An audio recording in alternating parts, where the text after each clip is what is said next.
So it is related to the risk in the foreign trade. So what is risk? So risk is probability of loss. Risk is what? Risk is, in simple language, it is probability of loss. So even in the case of the international trade, it is full of risk. There are certain uncertainties in the trade. There are uncertainties there in the trade. So it is compounded. It is compounded as a buyer risk or seller risk or shipping risk or commercial risk, political risk, country risk, sovereign risk. Different types of risks are over there. So we'll be discussing each and every term of related to it. Okay, so first of all, it is related to what? It is related to the definition of risk. So what is risk? Risk is probability of loss. So it is an unplanned event. So it is an unplanned event which basically adversely affect our earnings, or which basically having financial consequences which result in ultimate loss or reduced earnings. Okay, so it is a probability of loss. It is a probability of loss. Simple language, it is probability of loss. So let us now discuss related to different type of the risks over there. First of all, it is related to the buyer risk. Now buyer risk is that particular risk which is imposed by the buyer itself, which is imposed by the buyer on the seller. So seller is having a risk. Seller is having a risk that what if he has ship the goods but buyer rejects the goods, but or the buyer just non-acceptance, there is non-acceptance on the part of the buyer itself. It may also be the case that the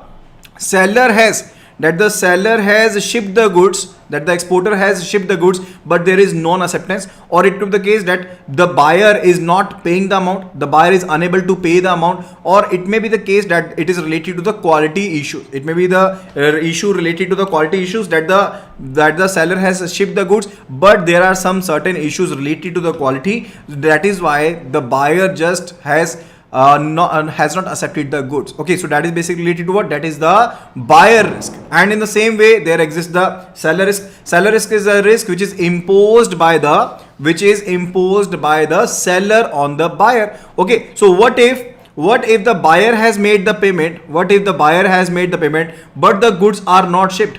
Or the goods so shipped are inferior in quality, and are not as per the terms and conditions between the buyer and seller. Okay, it may be the case. So the buyer faces the risk relating to the seller not shipping the goods after receiving the advance payment. So the advance payment was made by the buyer, but the goods were not shipped. Or it may be the case that the poor quality goods have been shipped, or it may be the case that the goods have been shipped but there is a considerable delay because the buyer was to fulfill some other order. Buyer was to further sell these goods, but due to delay in the shipment, the buyer was not able to do so, and there is a loss to the buyer. It may also be an event related to it. Or it may be the case that the order has been cancelled by the seller itself. So the order was placed by the buyer. The seller was ready to ship that particular order, but on later date, the seller just cancelled the order. It may also be the case. So different types of risks are there on the part of the seller to the buyer of the goods. Then it is related to shipping goods. So when the risk is not relating to the buyer, it is not related to the seller itself, but it may be the case there are other parties which are in there when the goods are in transit. That the goods are on the transport or under the voyage. In that particular case, the third parties are involved, whether it is a shipper, if it is a carrier, it is a shipping agent, it is a buyer agent or the seller agent. Okay, now it may be the case that there is loss or damage to the goods on the part of these third parties. Or it may be the case that the handling agent or the port authorities have mismanaged or mishandled the goods. It may also be the case. So the risk also arise on their part. Okay, it may be the case that there is a delay on the part of the shipping carrier agent. Okay, so that particular risks are over there. Which are not in the hands, which are not under the control of buyer, not under the control of seller, but are imposed by the third parties. Okay, other than that, there are some other risks also. What are those? Let us have a look at it. It may be the case that there is risk related to the bank failure. It may be the case of the bank failure that a letter of credit was opened, but the bank was liquidated. It became insolvent. It may also be the risk. There is a risk now. There is a probability. We are not saying that this is going to happen, but there is definitely definitely a probability related to that this particular event can happen. There can be a settlement risk.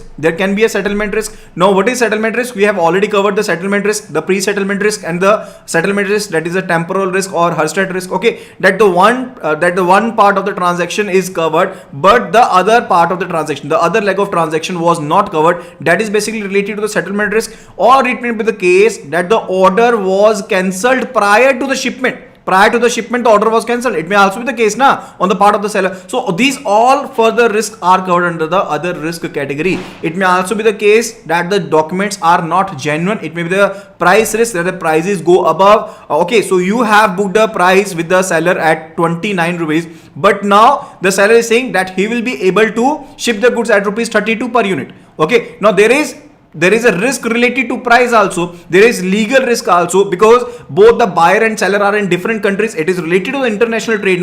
The buyer and seller are in different countries. Now if different conditions are being imposed, different legalities are there, so legal risk also arises. The document risk is also there, the legal risk is also there, and also the market risk is there.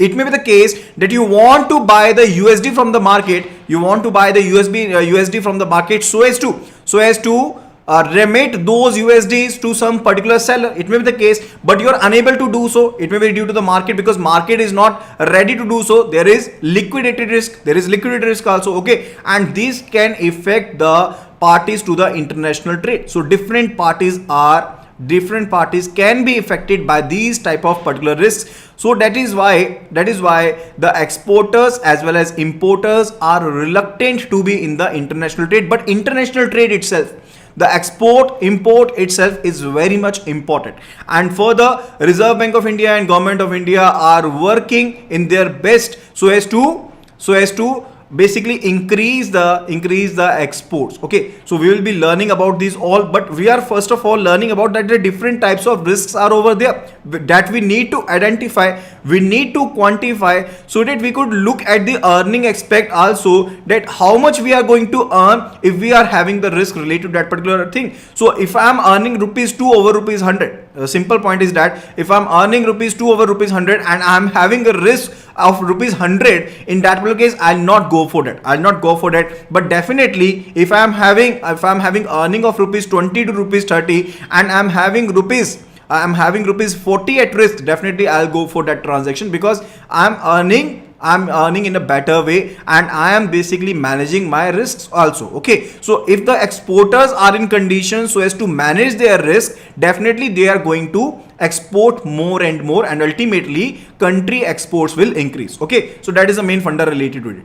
Other than that, the risks are there. What are the other risks? It is the credit risk. It is a credit risk that relates to the credit worthiness of the buyer,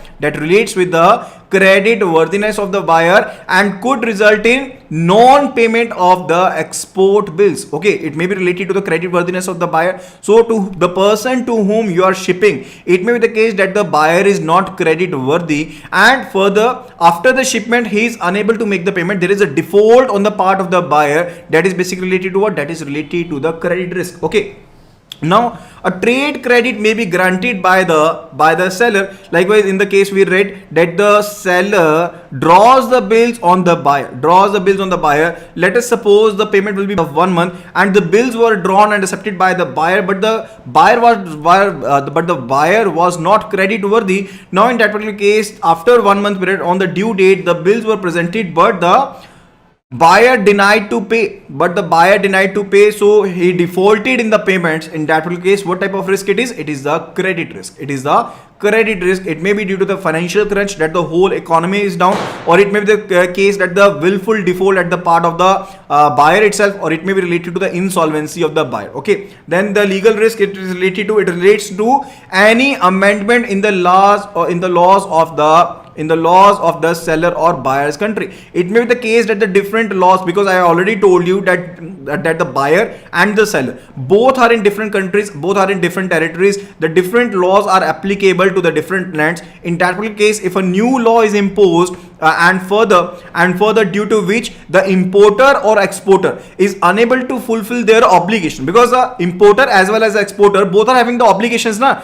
Importer is having the obligation so as to make the payment if he is getting the desired goods, and further the exporter is having the obligation so as to ship the desired goods to the importer over there. Okay, so but there is no basically control over the buyer as well as the seller. Importer as well as the exporter are not having any control over such conditions where a new law was imposed, and further they are now unable to fulfill their obligations. Okay, that is as simple as that. Now that is a legal risk, and further same type of risk is there, that is called to be the country risk. Now what is the country risk?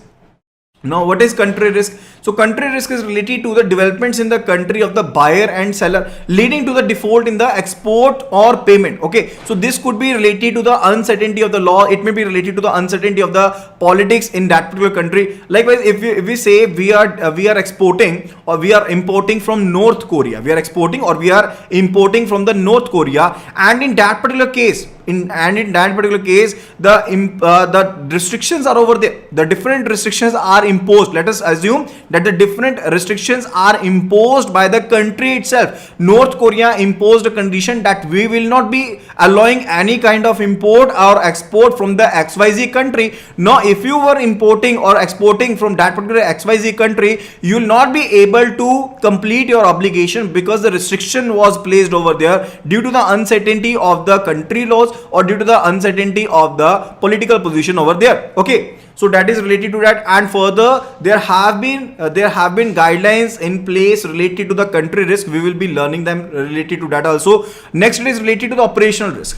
Now, operational risk relates to the operational issues that both ends or even at supporting organization. Now, what are these supporting organizations? So, whosoever comes in between, whether it is a negotiation bank, whether it is a advising bank, or whether it is related to the carrier, or whether it is related to the transport modes. Okay, all these are the supporting organization. So, it may be the case that there is strike at seller's factory, or it may be the case that there is strike at the seller's raw material factory. Okay, so from where the seller was importing the raw material, there was a strike at that particular factory, due to which the seller was unable to fulfill the obligation, even though he wanted to do so, but he is unable to do so because there was strike, and further in that particular case he will not be able to operate, he will not be able to fulfill the obligation. Okay, so that is basically related to what? That is related to the operational risk. It may be the case that there is some issue related to the transportation. It may be the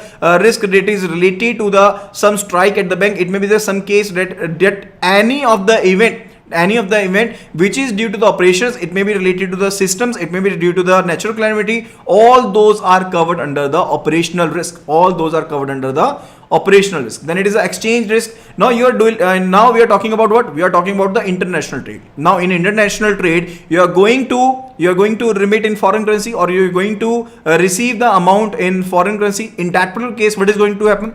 There are fluctuations in the exchange rates, due to which you can make the money. It may be the case that you basically exported the goods, and when you exported the goods, the USD price was 70 rupees and you exported the goods, but when the payment was received by you, the price of the USD was 72 rupees. In that particular case, that you earned the amount. The previous amount was 70 rupees per USD. Now it is 72 rupees per USD. So you received a higher value. Okay, but it may be also a different position that you basically made the deal at rupees 70, but now when you went to the market so as to sell the USD, so as to convert them into the INR, that now you